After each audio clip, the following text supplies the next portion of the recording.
جب پانی ٹھنڈا کوئی پلائے گا تو ہمیں شکریہ تو ادا کرنا ہوگا.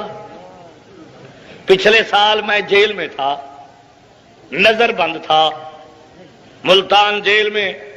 تو جب میں جیل میں اصل میں گیا تھانے میں، تو انہوں نے کہا جناب آپ گرفتار ہیں. میں گیا ایک آدمی کو چھڑوانے کے لیے، انہوں نے کہا آپ خود گرفتار ہیں. بہت اچھا جناب. میں نے کہا پھر کیا حکم ہے؟ کہنے لگے جی یہ کار کھڑی ہے تشریف رکھیے. میں نے کہا میرے پاس کپڑے نہیں، بسترا نہیں، میں تو نہیں جاتا جب تک سامان میرا نہ لاؤ. آخر وہ منگوایا گیا، بیٹھ گیا کار میں. اللہ، ارے جیل میں جا کے تو دیکھو وہ نیلے پیلے مولوی ہو. ہاں اب ہم مولوی ہیں پوڈر نما مولوی. فون فون ایک ہوتی ہے سپرے، فون فون. تو میں جب کار میں بیٹھا تو جو ایس ایچ او تھا اس نے کہا مولوی صاحب زندگی بھر آپ لوگ جیل میں رہیں گے؟ میں نے کہا جی تو نہیں ظلم رہے گا، مقابلہ کرتے رہیں گے. اس نے مجھے راستے میں ہتھ کڑی نہیں لگائی، نماز پڑھائی. نماز پڑھانے کے بعد اس نے کہا کھانا کھانا ہے؟ میں نے کہا بالکل. اس نے کہا آج بھنا ہوا مرغا آپ کو کھلاتا ہوں. جی بڑی مہربانی. کہنے لگا اس لیے کھلاتا ہوں کہ آپ حق کہنے والے لوگ ہیں. رات کے 10 بجے وہ مجھے کھانا کھلا کے جیل میں لے گیا. اللہ کی قسم جب میں نے جیل کی ڈیوڑی میں قدم رکھا تو آگے دو سپاہی کرے لقمان آپ کیسے آگے؟ میں جیسے روزانہ آتا ہوں. ایک نویں گل ہے. کہتے چائے پیو گے؟ میں نے کہا بڑی مہربانی. تو چائے کے 2 کپ تیار تھے ڈیوڑی میں، تو انہوں نے چائے پلائی. اچھا بھائی پھر کہنے لگے جی مولوی صاحب کو جا کے بہترین کمرہ دے دو. بہترین کمرہ جیل میں. انہوں نے میرا بستر اٹھایا، بکسا اٹھایا، گئے. اللہ اتنی گندی کوٹھی. انہوں نے کہا جناب سب سے بہترین کوٹھی ہے ہمارے علم میں. بہترین، نہ کوئی بتی، نہ کوئی جناب بلب، نہ کوئی کمبل. انہوں نے کہا آج رات گزارا کر لو. بستر بچھایا، میں سو گیا.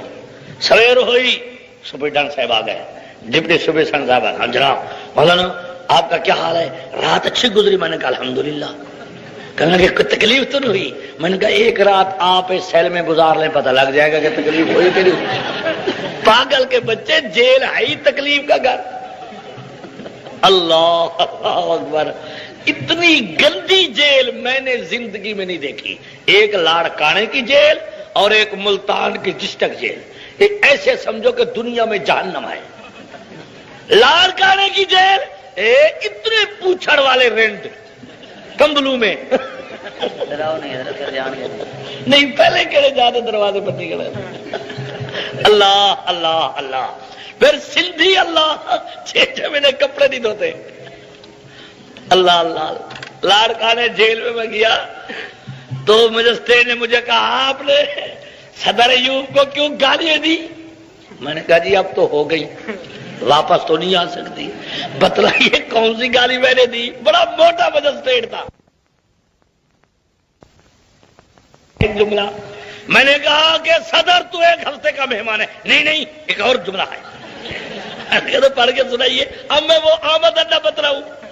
نہیں نہیں ایک اور بھی بات کہی آپ نے. میں نے کہا بھائی میں ساری ڈائری کیسے پڑھوں؟ آپ کو یاد نہیں ہے؟ میں نے کہا سال کی تقریر ہے مجھے کیا پتا. نہیں نہیں آپ کو پتا ہوگا. میں نے کہا میں نے یہ کہا تھا کہ صدر ایوب صاحب نے کہا تھا کہ 32 کروڑ کی گولیاں تقسیم کی تھی کہ بھی بچے پیدا نہ ہوں. تو میں نے کہا کراچی کے اخبار جنگ میں چھپا ہے کہ ایک عورت کو اللہ نے 9 بچے دیے، کٹھے 9 بچے. اللہ میں نے کہا کر مقابلہ. تو پھر آپ نے پھر کیا کہا؟ میں نے کہا صدر صاحب نے یہ مشورہ غلط دیا ہے. تو پھر کیا مشورہ تھا آپ کا؟ میں نے کہا میرا مشورہ یہ تھا کہ سب کو خصی کر دو. میں نے کہا یہ میری رائے ہے.